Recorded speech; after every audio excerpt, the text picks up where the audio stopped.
ब्रह्मांड, सौरमंडल, पृथ्वी, इन सब की उत्पत्ति कैसे हुई, ये सब हमने अपनी पिछली वीडियो में देखा है। आज हम देखेंगे हमारी पृथ्वी पर जीवन की शुरुआत कैसे हुई और उसके बाद मनुष्य का उद्भव कैसे हुआ। मनुष्य को आज के स्वरूप तक पहुंचने के लिए किन किन पीढ़ियों से गुजरना पड़ा, कैसे उसने अपना अलग अस्तित्व बनाया। पृथ्वी नामक नक्षत्र की उत्पत्ति आज से लगभग 450 करोड़ वर्ष पहले हुई, परंतु पृथ्वी पर जीवन का विकास काफी बाद में हुआ। आज से लगभग 350 करोड़ वर्ष पहले इयोजोइक युग में प्रथम बार एक कोशिका वाले जंतु का जन्म हुआ। वह साधारण एक कोशिका वाला स्पंजी तथा बिना हड्डी वाला समुद्री जीव था। लगभग 200 करोड़ वर्ष और बीतने के बाद इसी एक कोशिका वाले जीव से लार्वल लाइफ बैक्टीरिया की उत्पत्ति हुई। उसके बाद 40 करोड़ वर्ष और बीतने के पश्चात फफूंद और प्राचीनतम हरे समुद्रीय पौधों का विकास हुआ। ये पौधे सूर्य के प्रकाश में अपना भोजन बनाते थे, जिसे कहते हैं हम प्रकाश संश्लेषण क्रिया। और इसी प्रकाश संश्लेषण क्रिया के कारण वो गैस उत्पन्न हुई जिस पर मानव का पूरा जीवन टिका हुआ है। वो थी ऑक्सीजन गैस, जिसके बिना जीवन की कल्पना ही नहीं की जा सकती। उसके बाद एक से अधिक कोशिका वाले जंतुओं का विकास होने लगा, लेकिन इसके जीवाश्म हमें नहीं मिलते। बहुत समय तक वातावरण में ऑक्सीजन की मात्रा बढ़ती रही। आज से करीब 75 करोड़ वर्ष पहले पृथ्वी का सुपर कॉन्टिनेंट 2 भागों में टूट गया और अंदर का लावा ज्वालामुखी विस्फोट के साथ बाहर आ गया। इन विस्फोट के कारण धरती पर कार्बन डाइऑक्साइड की मात्रा बढ़ने लगी। कार्बन डाइऑक्साइड के कारण एसिड रेन शुरू हो गई और उस वर्षा के कारण कार्बन डाइऑक्साइड धरती की सतह पर बड़े बड़े पत्थरों के रूप में जम गई। इससे वायुमंडल में कार्बन डाइऑक्साइड की मात्रा में भारी कमी हो गई और इसके साथ ही धरती का तापमान बहुत तेजी के साथ कम होने लगा और शुरुआत हुई फर्स्ट आइस एज की, मतलब पहला हिमयुग। यह अब तक का सबसे बड़ा आइस एज था, परंतु यह भी हमेशा रहने वाला नहीं था। समय के साथ साथ वायुमंडल में कार्बन डाइऑक्साइड की मात्रा फिर से बढ़ने लगी और धरती का तापमान फिर से संतुलन में आने लगा। आइस पिघलने लगी। एक कोशिकीय जीव का क्या हुआ जो समुद्र में गहराइयों में था। ऑक्सीजन के कारण वे एक कोशिकीय जीव अब कई अन्य रूप में विकसित हो चुके थे। अनेक प्रकार के समुद्री पौधों ने जन्म ले लिया था और अनेक प्रकार के छोटे छोटे जीव थे। आज से करीब 60 करोड़ वर्ष पहले कैम्ब्रियन युग में ट्राइलोबाइट्स की उत्पत्ति हुई।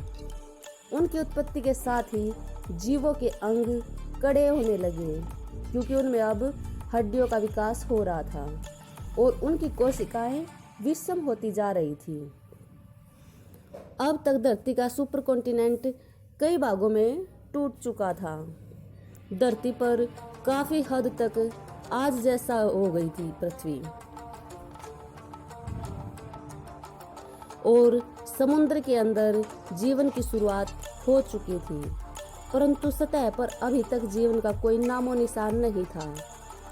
सूर्य की अल्ट्रावायलेट किरणों की वजह से ऐसा था, लेकिन अब धरती के वायुमंडल में एक नई परत का निर्माण हो रहा था, जिसे हम कहते हैं ओजोन लेयर।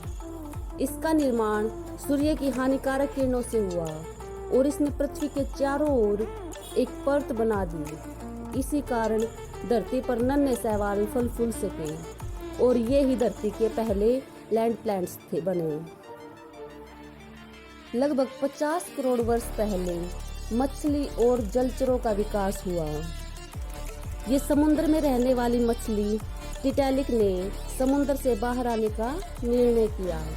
इसने अपने पिंस का इस्तेमाल पैरों के रूप में किया और धीरे धीरे यह धरती पर ज्यादा देर तक रहने लगी। करीब 1.5 करोड़ साल बाद यह पूरी तरह पृथ्वी पर रहने लायक बन गई।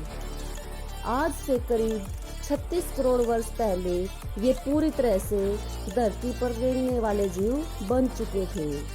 यही वे जीव थे जो आगे चलकर डायनासोर में विकसित होने वाले थे। उन्हीं के साथ डायनासोर का विकास प्रारंभ हुआ, परंतु डायनासोर को अपना स्वरूप ग्रहण करने में समय लगा। आज से लगभग 15 करोड़ वर्ष पहले पक्षियों और डायनासोर का युग आया। डायनासोर की अनेक प्रजातियां थीं, कुछ बिल्कुल शांत, कुछ खूंखार, कुछ बहुत विशालकाय और कुछ बहुत ही छोटे, कुछ शाकाहारी और कुछ मांसाहारी। डायनासोर ने धरती पर लगभग 14-15 करोड़ वर्ष राज किया। डायनासोर एक यूनानी शब्द है जिसका अर्थ होता है बड़ी छिपकली। डायनासोर उस समय के सबसे सफल जीव थे, लेकिन ऐसा क्या हुआ कि उस समय के सबसे सफल जीव एकाएक धरती से बिल्कुल खत्म हो गए। उनका नामो निशान मिट गया। इसे जानने के लिए हमें एक बार फिर से करोड़ों वर्ष पीछे अपने फॉर्मर टाइम में जाना होगा। तो चलिए चलते हैं 6.5 करोड़ साल पीछे। उस समय मौसम बिल्कुल साफ था, चारों तरफ डायनासोर के चिंगाड़ने की आवाजें।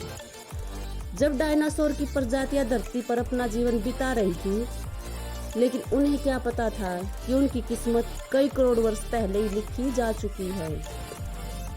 एक एस्टेरॉयड का टुकड़ा जो अंतरिक्ष में घूम रहा था, वह मंगल और बृहस्पति के बीच बनी क्षुद्र पट्टी में एक बड़े एस्टेरॉयड से टकरा गया, जिस कारण उस बड़े एस्टेरॉयड की दिशा बदल गई और वह बहुत ही तेजी से पृथ्वी की ओर बढ़ने लगा।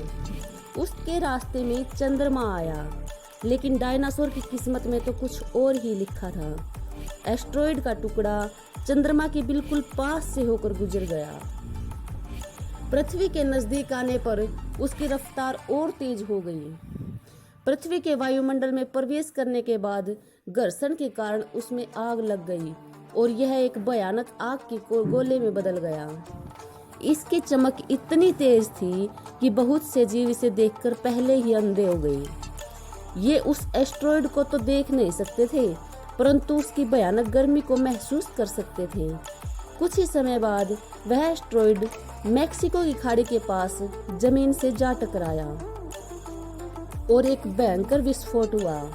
यह विस्फोट इतना भयंकर था कि पृथ्वी के लाखों टन धातु अंतरिक्ष में चली गई।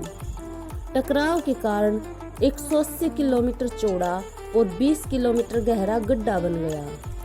धरती पर टकराव के कारण धरती में भूकंप आ गया और समुद्र में चारों ओर भूकंपीय तरंगें उत्पन्न हो गई, जिनसे बहुत सारे जीव मर गए। दूसरी तरफ भूकंप ने सभी सक्रिय ज्वालामुखियों को दहका दिया, जिसके कारण जगह जगह डायनासोर का विनाश शुरू हो गया।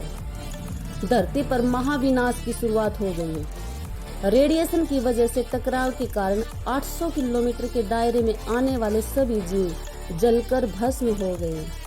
इस विनाश में उड़ने वाले डायनासोर इस जमीनी खतरों से तो बच गए, लेकिन जो खनिज, पत्थर, धूल के टकराव से आसमान में चला गया था, वो कुछ ही मिनटों के बाद ग्रेविटी के कारण वापस पृथ्वी पर आग के गोलों के रूप में बरसने लगा और उड़ने वाले जीव भी जलकर भस्म हो गए। दूसरी तरफ आसमान में जो धूल चली गई थी, वो कई किलोमीटर मोटी परत के रूप में, बादलों के रूप में पृथ्वी के चारों ओर फैल गई और उसने पृथ्वी को ढक लिया।